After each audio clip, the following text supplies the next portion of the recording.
Did you listen to the rest of the album or no? I think I got halfway through the metal side. Did you like it more? I did like that more. Yeah. It's just, I feel like that side was just put together better. The songs, like, it seems like there was songs they wanted to write more. Right. Dude, that's kind of what I was getting at. Somebody commented, and I thought this too, that the first half sounded like it was like rejects from the MGK album. Yeah, I actually have the Reddit post up about that. Here, let's go ahead and start. We could just kind of talk about it. I have some notes, but because that's the first thing it made me think of too. Is like, oh, this sounds like it should be in. Yeah, it like lyrically, like. Yeah, I know. All right, let me begin, and we'll just start off there. What is up, everybody? Welcome to Unplugged with Tyler Winters and John Pearman. I'm Tyler Winters. John Pearman is here, and a fantastic show for you planned today. This week, we've had the long-awaited album of Sum 41's drop. It's the double album, Heaven and Hell. And we've been stuck in purgatory waiting for it. Yeah, no shit. Well, it finally was released. We're going to share our thoughts on that. And then we're also going to run through a couple topics that we came across. I want to get your thoughts, John. I wonder how you feel about the practice of artists releasing multiple vinyl versions in order to boost sales. Yes. Billie Eilish is not a fan of this. I don't know where I stand, so we're going to kind of just talk it out and see where we go. And then also, John, you shared something with me, and it's kind of a good segue into what we're about to talk about with the new Sum 41 album. That you shared I think it was a Reddit post? No, it wasn't a Reddit post. Was it? It was. Oh, okay. It was an article on a Reddit post. Oh, gotcha. Okay. But the article title was Song Lyrics Are Getting Simpler, More Repetitive, Angry, and Self-Obsessed. So we're going to kind of talk about that and see what we think. But before we get into all of that, I want to give a huge shout out to our current monthly supporters. Your support means the world to us and does not go unnoticed. And it really does go a long way in keeping this thing going.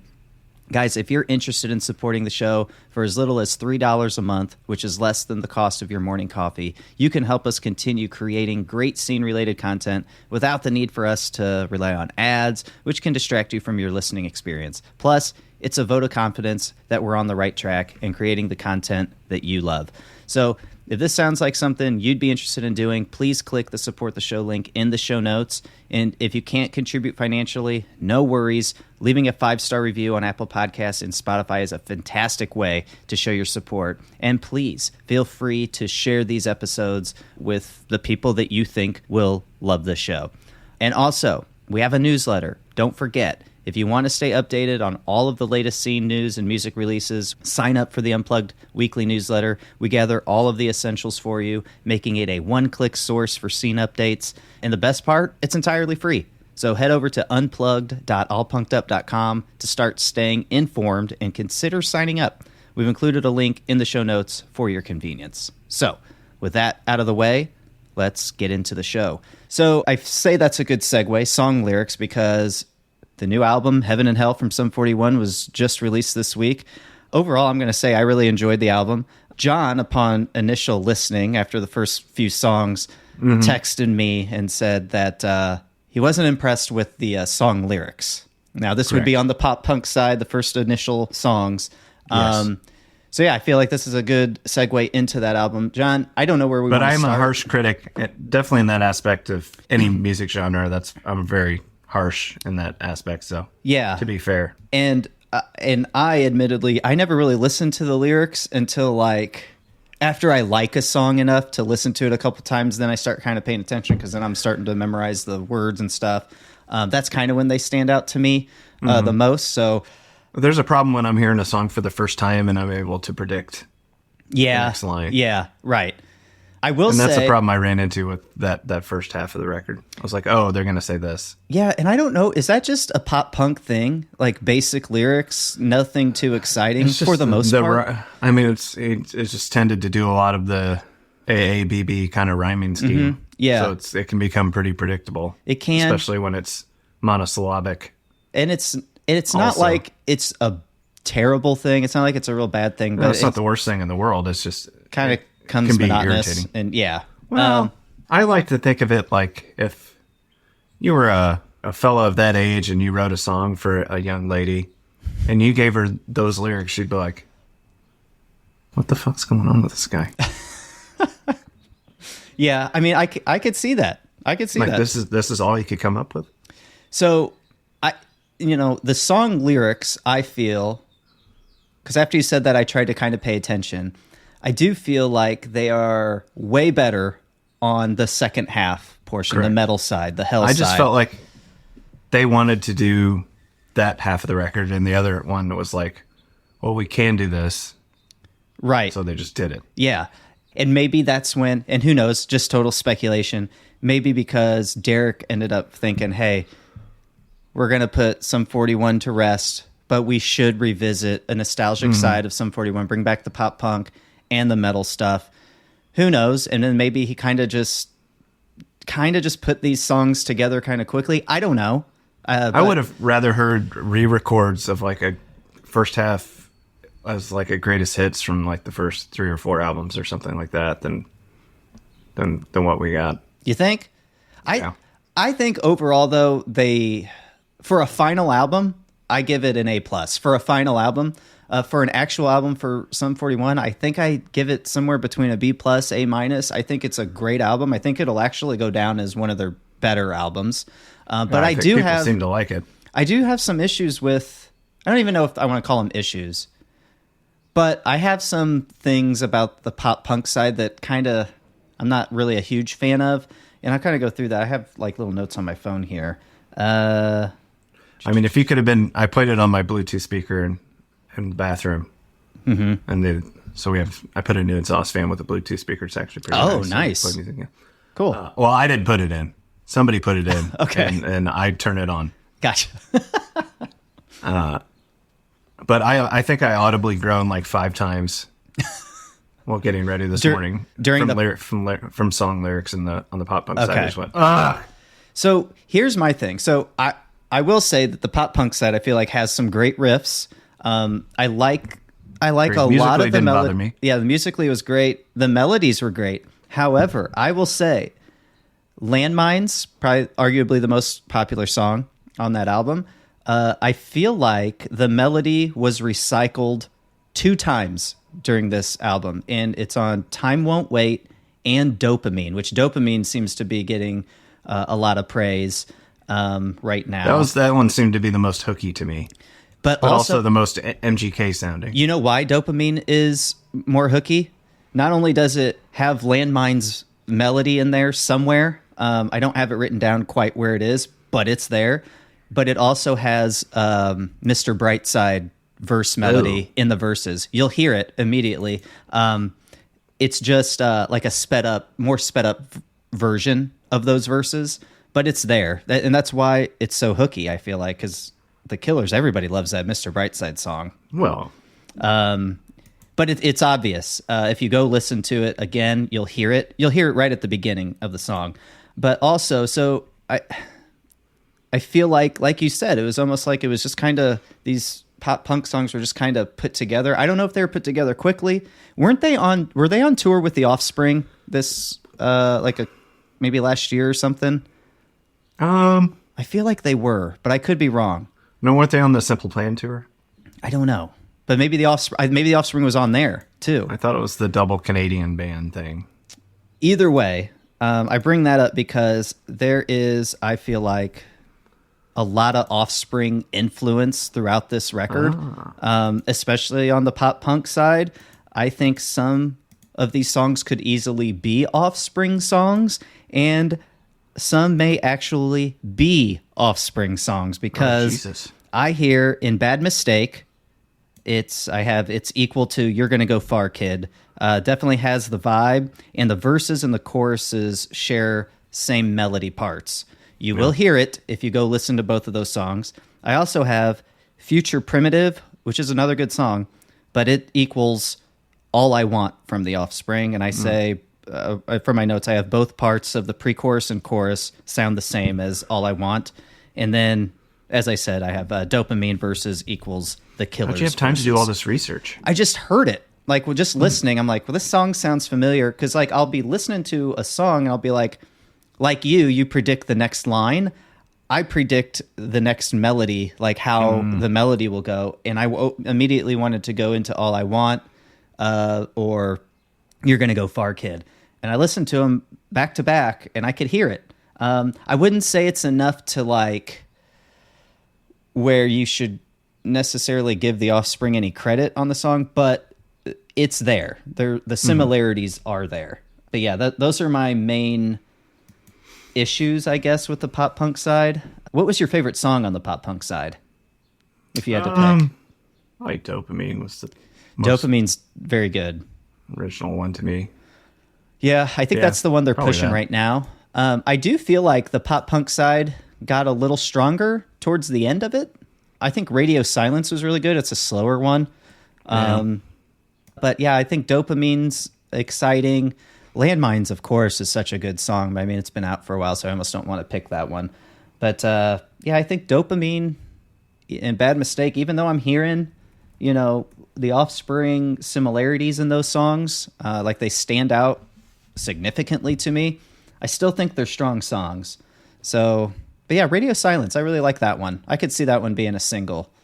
All right, so let's move to the metal side, which you and I both agree is the better side. I think it's the most exciting. I feel like on the pop punk side, a lot of the songs kind of, I don't want to say they ran together, but there wasn't a lot of differentiation between each song, I guess. But on the metal side, for me, I feel like every song kind of stands on its own. What did you think? I just enjoyed the metal stuff. Like even I think there's a spot on the first side where it gets a little harder. I enjoyed that. Yeah. Quite a bit. Yeah, I noticed that I think the intro song, what is that? The intro song is Waiting on a Twist of Fate. It does have metal vibes like towards the end or towards the middle of that song. But yeah, I think the metal side's the stronger side. And I have written down here, I love Rise Up, which has already been released. But I love Stranger in These Times and I Don't Need Anyone or other standouts to me. For I Don't Need Anyone, I love the opening riff. And the bass line on the verses is really, really good. I don't know if you caught that or not, but what did you think of the cover, the Paint It Black cover, the Rolling Stone cover Rolling Stones I don't think cover? I got to it. Oh, it's okay. It was towards the end. Yeah, it is towards the end. Check that one out. I feel like, I'm not going to say it's like better than the original, but it's not bad. Like it works. And it's a nod to, their influences and stuff like that. So I get it. Dark song, yeah. I like it. I think they did it well. It's a brave one because a lot of people have done that song. So have they? Okay. Gotta put your own twist. Yeah, it's an oft-covered song. So I'll say it fits on this record, their version of it. So they did a nice job. Do you have a favorite song on the metal side from what you've heard already? From what I've heard, I think Rise Up probably. Rise Up is really good. It's the first one they released, so it's strong. Sense, so. Yeah, I feel like You Wanted War was pretty good too. I think I like I Don't Need Anyone because I like the I don't want to say the depth, but there's a lot different parts going on. So it's more dynamic, I guess, because it's got a really great guitar riff, and then the bass does its own thing on the verses. Then they get loud at other parts in the song. So I think I Don't Need Anyone might be my favorite after Rise Up, because Rise Up is a very strong song. So overall, John, from what you've heard, what would you give this album? How would you grade it? Gosh, probably a C+ to me. Okay. All right. And is it because the pop punk side just didn't really do it for you? Yeah, to be fair, I'm still, only 3/4 of the way through it, so it could bump up into the B's, but right now it's a C+. I'd say definitely for me, no lower than a B+. Yeah, like I said, in between a B+ and an A- overall, but I do think it's an A+ for a final album. I think this is going to go down as, Sum 41's, one of Sum 41's best records. It really does, I feel like, encapsulates like everything that they've done from the beginning to the end. Yeah. So I think they did a nice job there. It does. That's what I was reading about it. It kind of encapsulates, their whole kind of journey as a band. Yeah. So for that, yeah, well done. I mean, I think that's what they strived to do, and that's exactly what they did. So, and I think a lot of people are, sad that this is going to be it. So I know. It's a strong album to end on too. That's the thing. Yeah. It's not. And they could have just said fuck it and not done anything. Exactly. They decided they're done. So Yeah. at least they gave their fans this. Yep. I love the album. I'm struggling, and I'll have to listen to Green Day's Saviors album again. I did try listening to it again this week, but I think I might. I think I might like this album more. And I thought Saviors was going to be my. I know it's early, but it might be my album of the year. But this one's definitely going to give it a run for its money. We'll see how it plays out the rest of the year, though. Yeah. I guess For me, it's Alkaline Trio right now. That's way out in the lead. For album of the year. But I've heard a lot of people. I saw a post on Reddit that was like, "What's your album of the year so far?" And people are putting Saviors, Alkaline Trio, and Sum 41 on their lists. So yeah, and that one. What's that other band people like? It's very poppy, punky. I can't think of it. I mean, it could be anybody. Knuckle Deep, Neck Deep. Is that what? Yeah, that's a whole different kind of band. You're thinking Knuckle Puck and Neck Deep together. Knuckle Deep. Oh my god. Yeah, that's a different meaning right there. It's a lucky girl. Okay. All right, John. Let's move on. You said Knuckle Deep. Sometimes you got a bad itch, I think I'm going to name this episode Knuckle Deep. There you go. All right. All right, John, let's get to... What'd I say? Let's get to the main topic today. One of the main topics today. So came across an article. It says, Billie Eilish blasts artists who release multiple vinyl variants to boost album sales. And so this was written on Consequence of Sound. This is what it says. Billie Eilish has spoken up against the practice of some of the biggest artists in the world releasing multiple vinyl variants to boost album sales.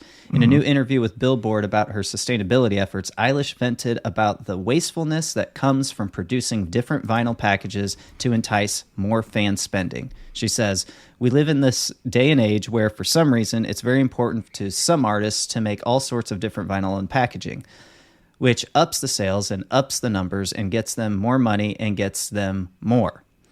She continued, I find it really frustrating as somebody who really goes out of my way to be sustainable and do the best that I can and try to involve everybody in my team in being sustainable. And then it's some of the biggest artists in the world making fucking 40 different vinyl packages that have a different unique thing just to get you to keep buying more. She says it's so wasteful, it's irritating, all your favorite artists doing that shit because they are so much about their sales numbers and making money. Yeah, that's kind of the idea, Billy. Yeah. Hold on, though. As Billboard notes, Eilish isn't immune from the practice. Her most recent studio album, Happier Than Ever, was offered in 8 vinyl variants. As a result... Only 8, though. The artist earned the second largest one-week vinyl sales in 30 years. It's worth noting, however, that the pressings were manufactured with sustainability in mind, using recycled materials. Okay, so 2 forms of thought here. So there's the sustainability factor. You know, she wants to use recycled materials. I agree. I think that is important, especially in this day and age. But then there's the other part where you have you're releasing all of these different variants, and those different variants, when they're bought, you know, a fan might buy 8 variants, and well, that counts as 8 album sales. Whereas that same fan, if there was only 1 variant, they would only have bought 1 album, so it would have counted as 1 sale. So I guess I bring this up because, one, I want to know your thoughts on this practice. I'll share mine. But overall, what do you think of the practice of releasing multiple variants in order to boost album sales? I mean, I don't have a problem with it. It's really on the labels more so. I don't think the band's always making that decision. Right. Sometimes it's the label. It is wasteful, but anytime you make a vinyl record, it's going to be wasteful because they're petroleum products. But, I mean, you can do things like use recycled vinyl and recycled materials. A band like King Gizzard and Lizard Wizard, who does a lot of variants and stuff like that, does do that. Sometimes I like it, sometimes I don't. Yeah, I understand what she's saying. But also when you use recycled vinyl, it sounds like shit. So that's something to think about, too. Interesting. So the real vinyl, I don't want to even say collectors, but the vinyl users out there may actually care if it's sustainable or recycled material or not. They might go against their decision or for their decision of buying something. So I feel like I'm not really sure how I feel about this because I understand both sides. The sustainability thing, yeah, I get that. I don't like the idea of being wasteful. But overall, I think when it comes to just having multiple variants to boost album sales, I guess it's okay. The only thing is I really don't think the results of this practice, I guess, show truly how good or bad an album is. I think it kind of just skews the numbers overall. No. In the end, you could say the same thing about reissuing an album 10 times. That's wasteful. Absolutely. Doing an anniversary issue of something is wasteful. Absolutely. And then that skews the numbers as well. But I mean, there's also new people discovering music and they want a physical copy of it. So yep. In order to provide that for them, there's not necessarily used copies of those things lying around. Exactly. Because, the people that have bought them within the last few years still have them. So, yeah. And I guess it makes it easier. More. It does make it easier for the consumer to get what they want.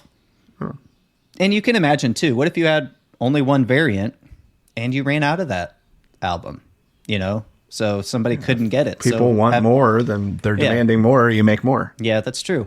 I do think it's a cheap way to rise up the charts, but sure. Again, it's not. I don't think it should necessarily be frowned upon. I guess I'm kind of on the fence about it. I don't think it's bad, but I don't think it's good. So yeah, I'm okay either way. I understand the stance, but I mean, in the grand scheme of things, is that a huge footprint on? Yeah, that's the thing too. It's like you see a bunch of people complaining about all sorts of different things in the world. I mean, does Billie Eilish fly on a private jet? Because I'm sure that does significantly more damage than production of an album. Exactly. So those are the things. Like that's my question. Jeez, you okay? John took a sip of coffee. You fucking bitch. Yeah, that's the thing though. Like people complain about some things, when it comes to, let's just say, polluting the world or whatever, when there's bigger things to complain about that actually pollute the world even more. So it's like, I feel like we don't really pick our battles well often. Yeah. So I think this is just one of those things that, how bad is it actually? Is there something else we could turn our attention to that would actually help more with helping the world? That sort of thing. So all electric tour buses or something. Yeah, right. That would probably Does she hold all her farts in? I don't know. Yeah. She doesn't look like the kind of girl that would. No, I bet she lets them fly. Yeah, just lets them rip. I like that though. Don't be ashamed. Let it go. Hey, I'm not judging. All right, John. Let's move on because something else. There for it. Here's something that you do judge, and it's song lyrics. Harshly. Let's move on to that topic because you shared that with me this week. It was an article titled "Song Lyrics Are Getting Simpler, More Repetitive, Angry, and Self-Obsessed." There was a study done, I guess. And we can read through some of the Reddit comments and find out what they think as well before we share our thoughts. But basically, this article was on The Guardian, and it reads, "You're not just getting older. Song lyrics really are becoming simpler and more repetitive." According to a study published on Thursday, lyrics have also become angry and more self-obsessed over the last 40 years, reinforcing the opinions of cranky, aging music fans everywhere. What I like about that line, John, is I feel like I have been, more judgy of music lately, and I have been wondering if it's just me getting older and like becoming like one of those cranky old men. But this is making me feel like, no, I still got it. My opinion is valid. Yeah, you're valid. It goes on to say, a team of European researchers analyzed the words in more than 12,000 English language songs across the genres of rap, country, pop, R&B, and rock from the 80s to 2020.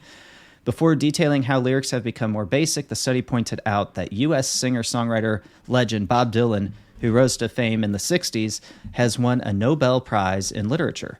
Senior study author named Eva says, what we have also been witnessing in the last 40 years is a drastic change in the music landscape, from how music is sold to how music is produced. Obviously, across all genres, lyrics had a tendency to become more simple and more repetitive. Lyrics have also become much more self-obsessed, with words such as me or mine becoming more popular. Rap music has become more angry than other genres. Rock has tumbled down the charts in recent decades, and this could suggest fans are increasingly looking back to the genre's heyday rather than its present. Rock Correct. fans most often looked up lyrics from older songs rather than the new ones. Like a deuce in the middle of the night or whatever. Yeah, right. Another way that music has changed is that the first 10 to 15 seconds are highly decisive for whether we skip the song or not. I've noticed that I do that more, especially with newer songs. So I agree with that. You have to hook a new listener of a song quickly. For me, it's like the first 5 seconds of vocals, and I'm like, yep. Yeah. Well, also, like, if it takes, you know how, like, I don't know, you can have, like, one note that is kind of like swelling into a song, but if it's taking too long to get to like something, I'm going to skip it. So, and I think that's sad that we've come to that, because there's a lot of songs, like if you pick the first one that comes to mind is like Champagne Supernova. There's like from Oasis, there's like that water sound, and it takes a minute for the music to really kind of kick in. Today, if that song was released, I probably wouldn't give it a chance. But yeah, nobody's getting through the intro to Time by Pink Floyd. Oh, absolutely not. What the hell? Yeah. Okay, so it goes on to say, previous research also suggested that people tend to listen to music more in the background these days. Songs with more choruses that repeat basic lyrics appear to be more popular, and lyrics should stick easier nowadays simply because they are easier to memorize. That's what this person says. So, yeah. Thoughts on this, John? Have you noticed that lyrics have started to become more repetitive, angry, or self-obsessed? Definitely. I don't know about angry. Like, at least not angry in a way that I believe it. Like, they might be written to sound angry, but it's just like, yeah, you're angry like a 14-year-old's angry kind of thing. I feel like there's more anger in the scene that we kind of talk about. Like, I've heard it more in pop punk. I think the ladies have a little bit more anger that they're talking about.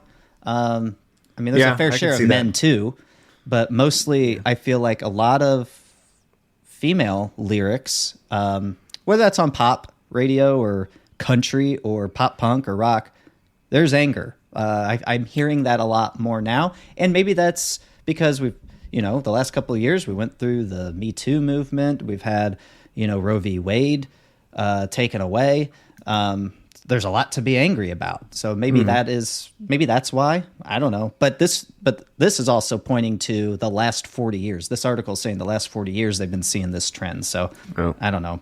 I've been noticing it more lately. Yeah, I didn't think about it in that context, like from the female point of view. It's hard for me to think from that point of view. I do listen to a lot of more. I do listen to. I feel like I listen to more women-led bands. Sure. So I feel like I just notice it more. But do you find yourself filled with an immense amount of guilt from day to day? All the time. Yes. Oh my God, what did I do? Yeah, all the time. All the time. What a piece of shit I am. It goes into my decision making and everything. Yeah. It's changed my life. God, I'm a piece of shit. I don't know. Should we go through some of the comments on Reddit? Was there anything, I don't know if you read through the comments yet, but was there anything that stood out to you before I start reading any? Oh, not really. Okay. And again, I haven't read through any of these, but the first one that has 4.3 thousand likes or upvotes, they say people are increasingly listening to what they are fed by an algorithm rather than what they self-select. And meanwhile, their selections are also changing as always. That's an interesting take. So you listen to one song, the algorithm's going to think you like it. So if it happens to have angry lyrics, maybe it feeds you more. I don't know how deep that algorithm goes. Yeah. But that is an interesting take. Somebody replies and says, this is the real answer. The algorithm rewards those who sound more like everyone else than anyone else. Interesting. They go, you're listening to KLN radio. We sound more like everyone else than anyone else. That's funny. So that's an interesting point. I don't think it's that recent. I mean, I think it's been this way for maybe the last 10, 15 years. I think we've seen this trend a little bit. I think so too. As you see, singer-songwriter and the what's happened to country music. I mean, anything that's not to say that there's not artists that write really personal and strong lyrics that, it does happen, but just on the whole, I think in the last 15, 20 years, it's just, you've seen that, I don't want to say dumbing down, but, kind of dumbing down. Yeah. No, yeah, I agree. And I feel like, especially though, in the last few years, we just see this pumping out of new song after new song. I mean, we have so many new songs that are added every day to Spotify, every month to Spotify, more than we've ever had before. And I feel like we're talking about dumbing down. It's like, maybe it's just a way, maybe, yeah, we are dumbing things down to get them out faster. I don't know. This other person says, I wouldn't say say increasingly in any way, except that selection is done more by machine these days than music industry exec types. The vast majority of all art consumption has pretty much always been along whatever amounts to the mainstream for the time and medium. I agree. I do find it to be more unfortunate these days, though, in that music is in the best place it's ever been, and it's so easy to discover great new music of any conceivable type of genre from all over the world. Yeah. Yeah. I think it's never been easier to create and to reach people, yet I think the best of those artists just get lost. Yeah. Because people aren't receptive to something new or something, kind of deep, or something different. They're just not, they're so instantly shut off by it that it's just not being discovered, I don't think. So I think we're losing a lot of great artists that way, probably. I think so too. I don't know. I think there's two parts to this kind of. Yes, I think we are, like that person said, I think we are in a great time for music because, like you said, it's so easy to get your music out there. It's so much easier to produce the music, create the music. But at the same time, there's just so much music out there that, it is hard. Yes, it can be easy to get discovered, but it can also be extremely hard because the pool of people is just so large. We're just stuffing so much music into this space, and only so much can get discovered at one time. So it's kind of like, I don't know. Yeah, there's good and bad to it. But let's see, what else do we have here? This person who actually looked at the original article, it says, from figure 2, it looks like the disproportionate share of the increase in repetitiveness comes from rap, and like rap, is objectively changing far faster than the other genres analyzed. It says, sort of confirms my feeling that hip-hop isn't what it was when I was a kid. I still like it, but I miss it as a vehicle for storytelling, etc. I think that's true. And hell, I like storytelling a ton in music, and you just don't really see that too often anymore, except in like country music, because that's like its bread and butter. But yeah, there used to be a lot more storytelling in rap, and I don't really hear that anymore. It's more of just like, it's me, like me, a repetitive hook. Yeah, I have all this money, I get all these chicks. But again, this is misogynistic. We're not speaking in absolutes because there's definitely some great lyricists. Sure, absolutely. Kendrick Lamar and J. Cole and people like that, and Drake that are doing. I think when you're looking at more of what's hitting like the mainstream pop radios and stuff, that's more of what I'm talking about. Sure. And I hope, and maybe what that person's talking about, because there are some great lyricists out there, even the ones you named for sure. But then even Eminem, he doesn't talk about some of the nonsense that the kids on the radio are talking about today. So, and apparently Eminem's coming out with a new album this year. It says Dr. Dre and Snoop Dogg. So I've heard that too. So we'll see. Yeah, I kind of can't wait to hear that. Hey, and I'm going to throw that out there. That could end up being my album of the year too. You never know. Uh-oh. I know we're more of a scene-y type podcast, but I don't mind throwing Eminem out there. Yeah, I mean, I think it just at my age, I'm looking for something that kind of sounds so stupid, but if it doesn't like speak to me on a personal level, then it's hard for me to really dive into. I agree. And I'm starting to get to the point too where, like you said, when you were listening to some of the songs on some 41's album, the pop punk side, you said you audibly like, ugh, when you heard some things. I'm kind of getting to that point now too. I think it's like an age thing. I don't think the song necessarily needs to speak to me, but it can't be juvenile. You know, like Sure. like it. And it wasn't that the topic, like the subject matter wasn't. It's just the way that it's presented. written. Yeah. And then sometimes there'll be something that's just like almost forced into the melody. Like it's that shoehorning that I talk about all the time where like, okay, we have this lyric written, but it doesn't quite work. So we're just going to fucking ram it in there. Yeah. No, I know. Instead of like stopping and be like, oh, let's find something different. No, we'll just fucking ram it in there. Yeah. Right. And again, that really reminds me of, and I've brought it up a 1,000 times, I feel like, but when Blink-182 was working with John Feldman, John Feldman was a believer and kind of instilled in them, first thought, best thought when it comes to lyrics. And I don't necessarily think that's should ever be the case. Sometimes something doesn't fit. Yeah. And I mean, look at all those Dookie demos and stuff. Right, like, exactly. Look how much better those songs are. Yeah.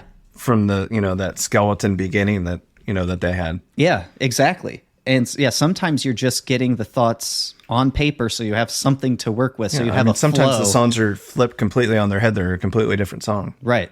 Like, what comes to mind is "Smells Like Teen Spirit." I think the chorus was actually the verses, and they were different words too. At one point, the original, and then it ended up completely changing and becoming the monster that it was. And thank goodness. But yeah. What if Strawberry Fields is just John Lennon strumming an acoustic guitar and nothing else? It'd be like, okay, that's a song. Yeah, right, exactly. Yeah, so first thought, best thought's not always the case. Sometimes, sure. Sometimes it's, fucking smoke a joint and have 30 thoughts and see what happens. Yeah. I'm not suggesting that everybody should take drugs, but, the music was better. There's something to be said about the ones who were using when writing music. I mean, just don't get hooked on heroin. For God's sakes, no. Just dabble. Just a little. Why doesn't anybody just dabble anymore? You want dip a toe in heroin. Yeah, you want your cake and you want to eat it too. You can't do that. Just a little bit. Take one bite. Yeah, just a little heroin. Guys, we are completely joking. Please. Yeah. I mean, I'm kind of joking. I could start heroin and stop. We should try that. Yeah. This week. We'll do it as a test for the podcast. I don't want to shoot it. Well, how are you going to do it? You can smoke it? I think you can snort it. Snort it? You could snort it. I think you could freebase it too. Both seem dangerous. Okay. We're going to need a heroin user on when we do this so they could teach you what to do. Tell me what to do. We'll live stream this too. I don't like needles, so I don't want to shoot it. No. Oh, God, I can't believe people do that. There's no way. There's no way. No. And no one should. No one Despite should. my last rant, no. No heroin. Yeah, definitely. Just smoke more weed than you need. Yeah. Nothing bad will happen. Don't drive or anything. That's better. Or don't be taking care of children while you do it. But if you're on your own, smoke more weed than you're comfortable with and then write a song. And it's going to come out great. All right. There, you heard it from one of the greats, John Pearman. John, I think this is a great place to end it. Smoke weed until you're trembling, and then try to write a song. One time I smoked weed to the point where I was trembling. Yep. And that, it's not a fun place to be. It was not a fun place to be, no. No, it's that, when is this going to be done? Yeah. You just want to know where the finish line is. Please, like, please be done, because I'm freaking the hell out. Uh-huh. I want to be normal again. Am I broken?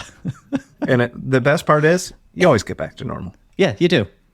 You do, to some degree at least. Unless, of course, it was laced with fentanyl. Then you really...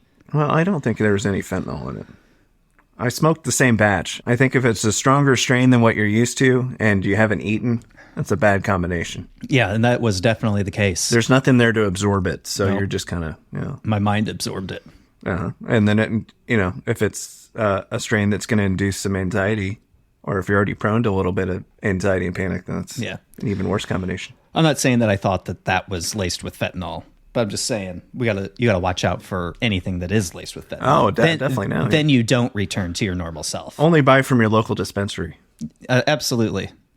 Proof products. Do it legally, people. Yeah. All right. Do it the right way. All right, John. So I think this is a good place to end.